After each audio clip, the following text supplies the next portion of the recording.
Dear students, इस lecture में हम लोग स्टडी करने वाले हैं linear acceleration and speed while pure rolling down and inclined plane.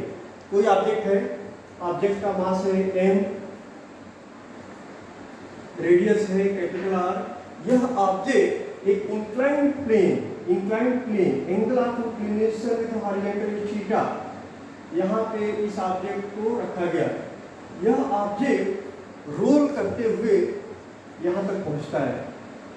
Role करते हुए यह object purely rolling motion perform करता है। तो इसके लिए हम लोग एक्सप्रेशन कौन सा डिराइव करने वाले हैं? लीनियर एक्सेलरेशन के लिए और speed while pure rolling down an inclined plane. Okay,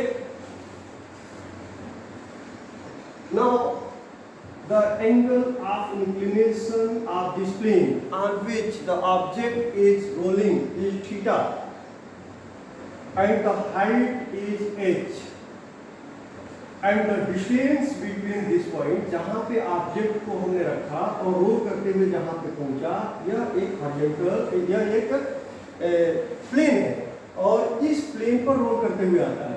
तो जितना डिस्टेंस लीनियर डिस्टेंस ट्रेवल करता है वह डिस्टेंस है s। तो आप यहाँ ऑब्जर्व करेंगे जब यह रोलिंग मोशन परफॉर्म करेगा, रोलिंग मोशन, तो जो सेंटर ऑफ मास होगा ऑब्जेक्ट का, वह centre of mass straight path से मूव करेगा, स्ट्रेट लाइन में मूव करेगा। तो यह जो डिस्टेंस है, स्ट्रेट पाथ का जो डिस्टेंस है, यह डिस्टेंस है s। तो ये वर्टिकल हाइट कितना बनेगा जब हमने ऑब्जेक्ट को यहाँ पर रखा, तो यह जो वर्टिकल हाइट है वो कितना होगा? तो यहाँ आप देख रहे हैं कि यह एक राइट एंगल ट्रायंगल बन रहा है जिसमें यह एंगल थीटा है, ये एंगल 90 डिग्री है। तो यहाँ पे हम साइन फार्मूला अप्लाई कर सकते हैं, कोसाइन फार्मूला अप्लाई कर सकते हैं। तो साइन फार्मूला हम क्यों अप्लाई करेंगे? Sine theta is equal to, ये थीटा है, sine theta is equal to opposite side, और अपोजिट साइड हमारा है h अपॉन हाइपोटेनियस। हाइपोटेनियस कितना है? s है। तो हमने ये फार्मूला इसलिए अप्लाई किया कि s दिया हुआ है, h हमको फाइंड करना है, तो इसलिए साइन फार्मूला अप्लाई करेंगे। तो therefore h is equal to s sine theta. तो s और थीटा के टर्म्स में हमको हाइट मिल गया इस ऑब्जेक्ट का जहाँ पे हमने रखा। तो एक्चुअली इसमें क्या होता है, जब ऑब्जेक्ट वहां से रोल करते हुए नीचे आता है तो यहाँ ऑब्जेक्ट के पास कौन सी एनर्जी है? यहाँ ऑब्जेक्ट के पास पोटेंशियल एनर्जी है, लेकिन यहाँ पे ऑब्जेक्ट की वेलोसिटी जो है वो 0 है, मूव नहीं कर रहा है, यहाँ रुका हुआ है। तो इनिशियल वेलोसिटी ऑब्जेक्ट की 0 है, लेकिन इसके पास पोटेंशियल एनर्जी है। और पोटेंशियल एनर्जी कितनी है? ऑब्जेक्ट का मास है m, acceleration due to gravity है g और हाइट है h। तो ऑब्जेक्ट के पास पोटेंशियल एनर्जी mgh है। यही पोटेंशियल एनर्जी काइनेटिक एनर्जी में कन्वर्ट होगा। ऐसे लीनियर वेलोसिटी बढ़ती जाएगी और ट्रांसलेशनल काइनेटिक एनर्जी इंक्रीज होता जाएगा और पोटेंशियल एनर्जी डिक्रीज होता जाएगा। तो यहाँ पे काइनेटिक एनर्जी दो तरह का होगा, बिकॉज ऑब्जेक्ट इज रोलिंग, तो therefore it has translational kinetic energy as well as it has a rotational kinetic energy. तो therefore the kinetic energy that is called rolling kinetic energy, kinetic energy that is a rolling, because this is due to rolling of an object, is equal to translational kinetic energy. और translational kinetic energy कितना होगा? कोई object जिसका मास m है और उसकी velocity v है यहाँ आने के बाद, तो इसके अंदर कितनी काइनेटिक एनर्जी हो गई? हाफ mv² हो गई, प्लस यह रोल करते हुए आगे आ रहा है और इस ऑब्जेक्ट का मोमेंट ऑफ इनर्शिया है I, ओके, और एंगुलर वेलोसिटी है ओमेगा। तो देयरफॉर रोटेशनल काइनेटिक एनर्जी हो जाएगा half I omega square. Okay, अब इस एक्सप्रेशन को हम और मॉडिफाई करेंगे तो हमारा एक्सप्रेशन बन जाएगा this is equal to half mv² plus, you know that I is equal to mk², you know this expression very well। पहले हम लोगों ने इस एक्सप्रेशन को डिराइव भी किया था। I is equal to mk² I क्या है? मोमेंट ऑफ इनर्शिया और m मास ऑफ ऑब्जेक्ट और k रेडियस ऑफ जाइरेशन। तो ये एक्सप्रेशन हम यूज करेंगे। तो हाफ आई की जगह पे एम के स्क्वायर और omega, you know that v is the linear velocity और r is the radius of the object which is rolling. तो v is equal to r omega. तो therefore omega is equal to v upon r। इस expression का भी हम use यहाँ पे कर लेंगे। ओमेगा स्क्वायर है तो therefore v square upon r square. अब यहाँ पे हाफ एम वी स्क्वायर को हम कॉमन ले लेंगे। Half M we square common लिए तो ब्रैकेट में आ गया 1 plus half M we square. तो बचा क्या, के स्क्वायर अपॉन आर स्क्वायर। तो ये हमको एक्सप्रेशन कौन सा मिल गया, टोटल जो ऑब्जेक्ट में यहाँ पे काइनेटिक एनर्जी मिलती है वह काइनेटिक एनर्जी दो तरह से मिलेगा। एक तो ड्यू टू ट्रांसलेशनल मोशन और ड्यू टू रोटेशनल मोशन। तो kinetic energy will be equal to half M we square in bracket 1 plus के स्क्वायर बाई आर स्क्वायर। इससे पहले ही मैंने बताया था कि यह कहाँ से आया, यहाँ तो ऑब्जेक्ट रेस्ट पे था तो यहाँ इसकी वेलोसिटी तो जीरो थी, काइनेटिक एनर्जी जीरो थी। लेकिन यहाँ पे जो ऑब्जेक्ट में था वह था पोटेंशियल एनर्जी। और h हाइट पर किसी ऑब्जेक्ट में पोटेंशियल एनर्जी कितनी होगी, mgh।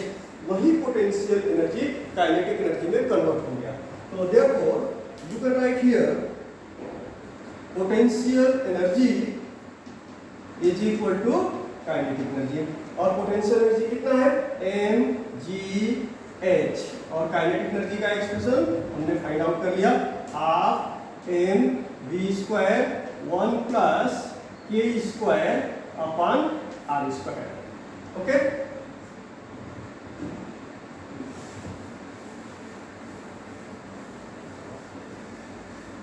नाउ देन m से m कैंसिल हो गया, बचा कितना, g into h is equal to half v square और इन ब्रैकेट 1 प्लस के square upon are square. v क्या है, v वेलोसिटी है ऑब्जेक्ट का। कौन सी वेलोसिटी, लीनियर वेलोसिटी। और किस पॉइंट का, सेंटर ऑफ मास का। यहाँ पे लीनियर वेलोसिटी, इसलिए centre of mass he straight path travel कर रहा है। लीनियर मोशन कौन कर रहा है, centre of mass linear translational motion perform कर रहा है। तो यहाँ पे आने के बाद से ये वेलोसिटी मिलती है v। तो अब हम लीनियर वेलोसिटी की वैल्यू फाइंड आउट करेंगे। तो therefore v square is equal to, cross multiplication करेंगे तो 2g into h upon 1 plus के स्क्वायर अपॉन आर स्क्वायर। तो therefore linear velocity v is equal to under root में आ जाएगा 2gh अपॉन 1 प्लस के square upon are square. Okay, this is the linear velocity of object, that is center of mass.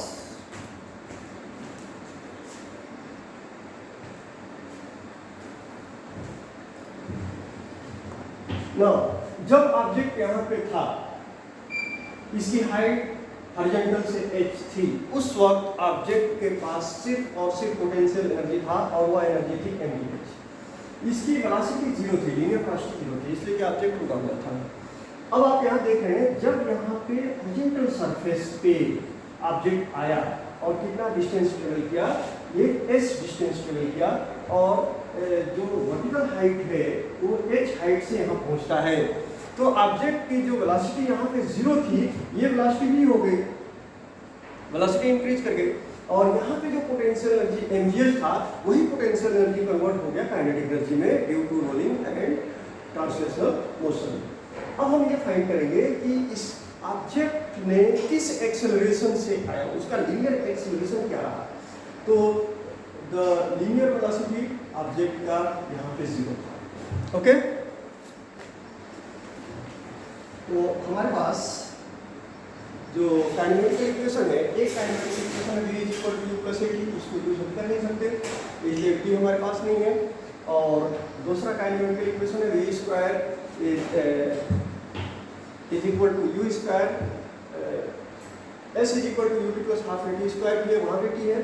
और एक kinematical equation आता है v square is equal to U square v square is equal to U square plus 2as।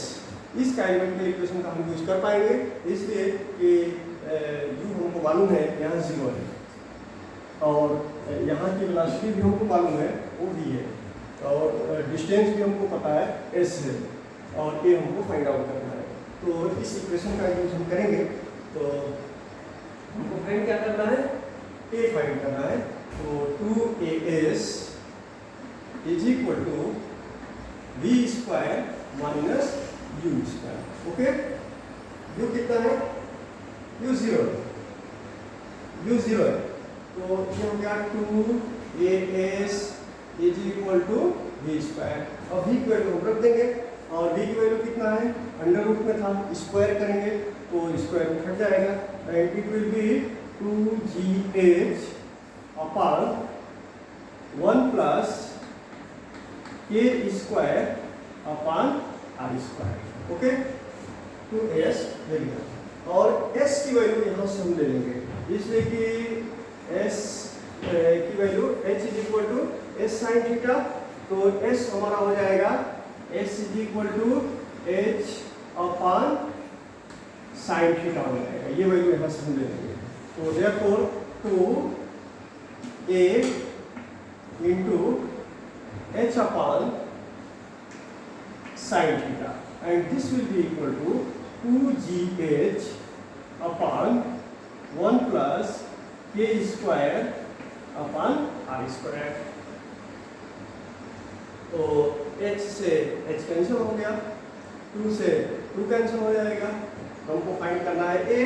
तो therefore by cross multiplication a is equal to sin theta, cross multiplication के बाद क्या मिलेगा, g sin theta upon 1 plus k square upon r square. अब इस expression में g क्या है, एक्सेलरेशन ड्यू टू ग्रेविटी है और k रेडियस ऑफ जाइरेशन है, r रेडियस ऑफ ऑब्जेक्ट जो रोलिंग मोशन परफॉर्म कर रहा है और a क्या है, लीनियर एक्सेलरेशन है। तो लीनियर एक्सेलरेशन हमने फाइंड कर लिया, linear acceleration a is equal to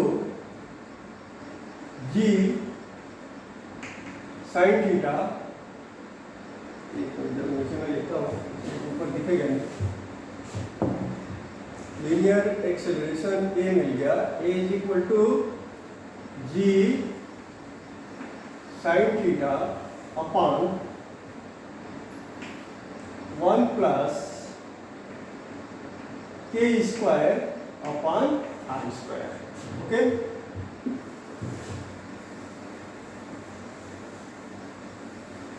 ये लीनियर एक्सेलरेशन मिल गया। अब इसके बाद हम बात करेंगे कि विदाउट फ्रिक्शन में क्या होगा। विदाउट फ्रिक्शन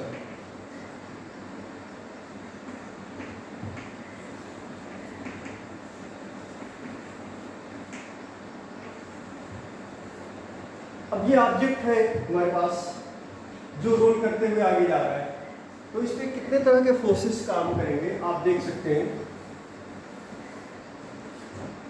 ये हमारा हॉरिजॉन्टल सरफेस है, हॉरिजॉन्टल सरफेस है। अगर इसमें जो फ्रिक्शन काम कर रहा है, ये फोर्स ऑफ फ्रिक्शन हमारा 0 है। ओके, और ऑब्जेक्ट का मास m है इसलिए उसका वेट वर्टिकली डाउनवर्ड काम करेगा। तो weight acting here is mg। Okay, इसको मैं साफ करता हूं। वेट काम किया कितना, weight acting is mg, this theta, this angle of inclination of the plane is theta, तो mg हो गया। अब इसको हम रिजॉल्व कर लेंगे दो कंपोनेंट्स में, एक तो हॉरिजॉन्टल में करेंगे और इसका एक वर्टिकल कंपोनेंट करेंगे। दो कंपोनेंट्स में इसको रिजॉल्व करने का दिया, ऐसे रिजॉल्व किया। दो रेक्टेंगुलर कंपोनेंट्स में रिजॉल्व करेंगे। तो जब हम इसको रेक्टेंगुलर कंपोनेंट में रिजॉल्व करेंगे, ये angle according to geometry of the figure ये एंगल टू थीटा हो जाएगा। तो हमको एक कंपोनेंट यहाँ मिल जाएगा, दूसरा कंपोनेंट यहाँ मिल जाएगा। ये कंपोनेंट किसका होगा, वेट का कंपोनेंट होगा। तो ये जो कंपोनेंट मिला वह mg cos थीटा मिलेगा, mg cos थीटा। हम कैसे रिजॉल्व करते हैं एक वेक्टर को, ये मैंने पहले एक्सप्लेन किया था। इसी वेक्टर को हम रिजॉल्व कर सकते हैं रेक्टेंगुलर कंपोनेंट्स में, वैसे ही हमने रिजॉल्व किया। और ये जो हमारा कंपोनेंट हो जाएगा वो हो जाएगा mg sin थीटा। तो यहाँ पे हमारा वेट ही एक काम कर रहा है वर्टिकली डाउनवर्ड डायरेक्शन में, और जो फ्रिक्शनल फोर्स है, फोर्स ऑफ फ्रिक्शन है, वो तो जीरो है, ये फोर्स जीरो है। तो रिजल्टेंट फोर्स कौन सा मिलेगा, रिजल्ट और ये ऑब्जेक्ट का नॉर्मल रिएक्शन भी काम करेगा यहाँ पे, और नॉर्मल रिएक्शन होगा n। ओके, तो ये mg cos थीटा को ये नॉर्मल रिएक्शन बैलेंस कर देगा। तो इस फोर्स का इसमें कोई रोल नहीं होगा, इसलिए कि इसको बैलेंस कर दिया। तो रिजल्टेंट जो फोर्स मिलेगा वो ये फोर्स होगा जो ऑब्जेक्ट को लीनियर वेलोसिटी प्रोवाइड करेगा। तो हमारा फोर्स कितना हो गया, फोर्स हो गया F is equal to mg sin theta, mg sin theta. Okay, and according to Newton's law of motion, Newton का जो फार्मूला है फोर्स के लिए, F is equal to m into A. F is equal to object का mass m है और acceleration object में इस फोर्स की वजह से कितना एक्सेलरेशन प्रोड्यूस हुआ, a हुआ। तो F is equal to m into a. तो therefore you can write m into a is equal to mg sin theta. Okay, m से m कैंसिल हो गया और एक्सेलरेशन कितना मिल गया, g sin theta. So therefore linear acceleration will be g sin theta in case if there is no friction acting on the object on the surface, friction नहीं है तब। अब हम वेलोसिटी फाइंड करेंगे, वेलोसिटी कितना हो जाएगा अगर फ्रिक्शन नहीं है तो, विदाउट फ्रिक्शन के केस में वेलोसिटी कितना होगा। तो वेलोसिटी के लिए भी हम वही फार्मूला यूज करेंगे काइनेमेटिकल इक्वेशन का, v square is equal to u square plus 2as। यहाँ पे भी इनिशियल वेलोसिटी हमारा जीरो है। ओके, इनिशियल वेलोसिटी जीरो है, तो therefore v square is equal to 2a into s।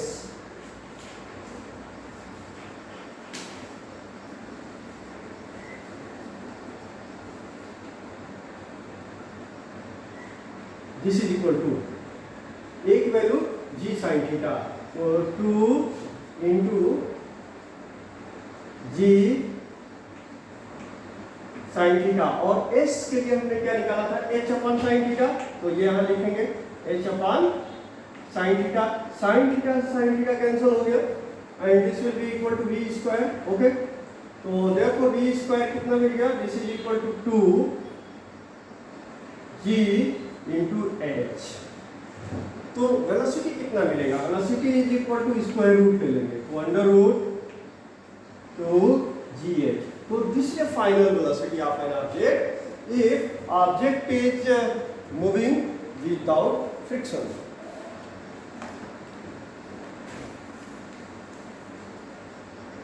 तो विदाउट फ्रिक्शन में ऑब्जेक्ट क्या करेगा, स्लाइड करेगा, रोल नहीं करेगा, स्लाइड करेगा।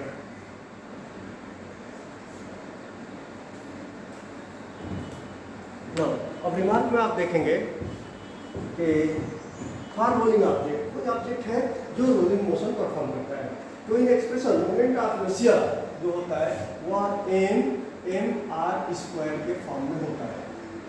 जैसे मान लीजिए आप बात करते हैं सॉलिड स्फीयर की, तो 2/5 m/r स्क्वायर। ओके, तो ये जो n है ये किसको इंडिकेट करता है, n इंडिकेट करता है k square upon r square को। जैसे किसी ऑब्जेक्ट का मोमेंट ऑफ इनर्शिया आप लेंगे, रिंग का लेंगे तो रिंग का moment of inertia mr square. तो mr स्क्वायर के साथ क्या है, mr स्क्वायर, यहाँ जो टर्म है n की जगह यहाँ पे क्या है, यहाँ पे 1 है, मतलब k square by r square is equal to 1। अगर सॉलिड स्फीयर की बात करते हैं तो 2/5 mr स्क्वायर, तो इसी को हम n बोलेंगे, और n किसको इंडिकेट करेगा, k square by r square को। तो ये एग्जांपल आप यहाँ देखेंगे, 1 बाय 1 कुछ एग्जांपल मैं लेता हूँ।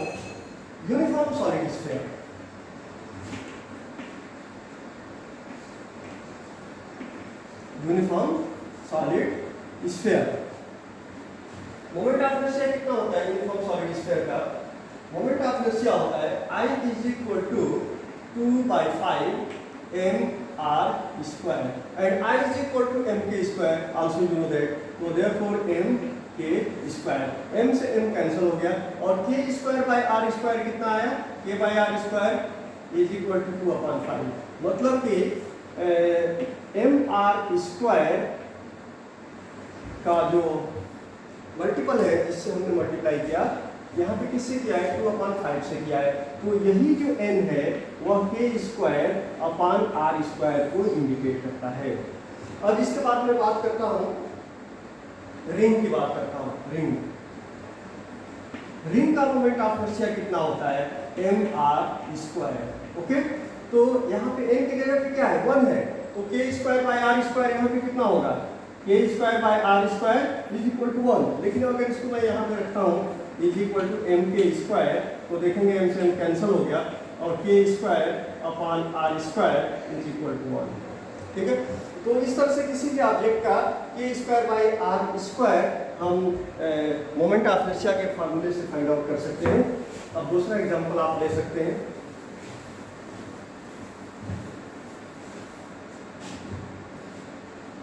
यूनिफॉर्म डिस्क की मैं बात करता हूं। Uniform disc, the moment of inertia of uniform disc about an axis passing through its centre and perpendicular to its plane, वह मोमेंट ऑफ इनर्शिया होता है mr² 1/2 mr²। तो यहाँ m की जगह पे कितना है? 1/2, मतलब k²/r² is equal to 1/2। Hollow sphere की बात करते हैं। अगर हॉलो स्फीयर,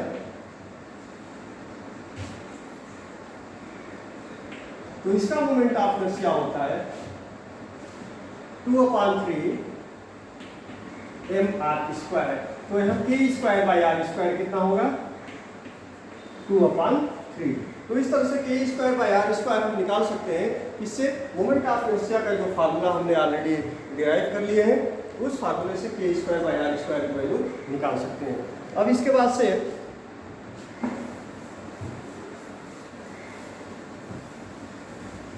हम रिलेशन निकालेंगे kinetic energy, rotational kinetic energy, translational और टोटल काइनेटिक एनर्जी के बीच का।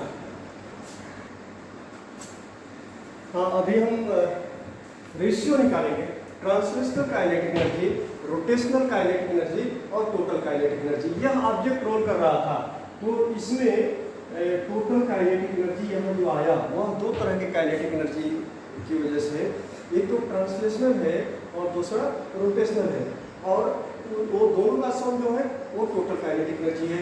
तो इनका आपस में रिलेशन क्या है, रेशियो क्या बनेगा? तो आपको मालूम है ट्रांसलेशनल काइनेटिक एनर्जी 1/2 mv² होता है, इसलिए कि m ऑब्जेक्ट का मास है, v लीनियर वेलोसिटी है। ओके, तो और रोटेशनल काइनेटिक एनर्जी होता है 1/2 I ω²। I moment of inertia है, ओमेगा एंगुलर वेलोसिटी है, और ये रेशियो किसके साथ? 1/2 mv²। अभी एक्सप्रेशन डिराइव किया था 1 + k²/r²। ओके, अब इसको भी कन्वर्ट कर लेते हैं mv² में। तो ये हमारा रिलेशन बन जाएगा 1/2 mv² ratio 1/2 I is equal to mk²। तो इसको हमने लिख दिया mk²। ओके, और omega v is equal to r omega, omega is equal to v is equal to r omega, r omega, omega is equal to v/r। Okay, तो v² upon r², और ये ratio किससे लेंगे? 1/2 mv² और bracket में 1 + k²/r²। Okay, अब आप देखेंगे 1/2 mv², यहाँ भी 1/2 mv², यहाँ भी 1/2 mv²। बचता क्या है? यहाँ तो बच जाएगा 1 रेशियो, यहाँ पे क्या बचता है? k²/r², k²/r², और यहाँ पे क्या मिलेगा? 1 + k²/r²। और ये एक्सप्रेशन पहले ही आपको मालूम है कि मोमेंट ऑफ इनर्शिया के फार्मूले से k² बाई r² की वैल्यू हम निकाल सकते हैं। कोई भी ऑब्जेक्ट जो रोलिंग मोशन कर रहा है वो किस तरह का है, स्फीयर अगर है, स्फेरिकल ऑब्जेक्ट है, तो मोमेंट ऑफ इनर्शिया होता है 2/5 mr² और 2/5 इंडिकेट करता है k² बाई r² को। तो k² बाई r² हम यहाँ पुटअप कर देंगे और इस तरह से हमको ये रेशियो दे देगा कि ये जो होगा ये ट्रांसलेशनल काइनेटिक एनर्जी का रेशियो है, ये रोटेशनल काइनेटिक एनर्जी का रेशियो है और ये टोटल काइनेटिक एनर्जी होगा। तो इस तरह से मान लीजिए सपोज दैट कि आपका रेशियो दिया हुआ है और वो रेशियो है ये 3:2:5। मतलब ये हो गया कि यह जो है यह ट्रांसलेशनल काइनेटिक एनर्जी को इंडिकेट करता है, ये रोटेशनल काइनेटिक एनर्जी को और ये टोटल काइनेटिक एनर्जी को। तो परसेंटेज में कितना आएगा, तो ये तो 5 में 3 है और ये 2 है, इसलिए कि दोनों का सम कितना होगा 5, ये टोटल है ना, तो 3 + 2 = 5। तो 5 में 3 जो 5 पार्ट्स का 3 पार्ट्स जो होगा वो ट्रांसलेशनल होगा और 5 का 2 पार्ट्स जो होगा वो रोटेशनल होगा। मान लीजिए कि परसेंटेज निकालेंगे तो हम 100 में निकालेंगे ना, 100 में कितना होगा, 5 में 3 है तो 50 में कितना होगा, 5 में 3 है तो 50 में कितना होगा 30 होगा। ओके, 5 में 2 है तो 50 में कितना होगा 20 होगा। तो ये 30 + 20 कितना हो गया 50। अब 100 में कितना होगा, तो जस्ट इसका डबल, तो ये 60 होगा और ये 40 होगा 100 में। तो परसेंटेज कितना होगा, अगर इस तरह का रेशियो दिया हुआ है तो हमारा जो 60% होगा ये होगा ट्रांसलेशनल काइनेटिक एनर्जी और जो 40% होगा वो क्या होगा, रोटेशनल काइनेटिक एनर्जी। इस तरह से इस रेशियो से हम percentage of kinetic energy that is different types of kinetic energies, translational kinetic energy and rotational kinetic energy you can find.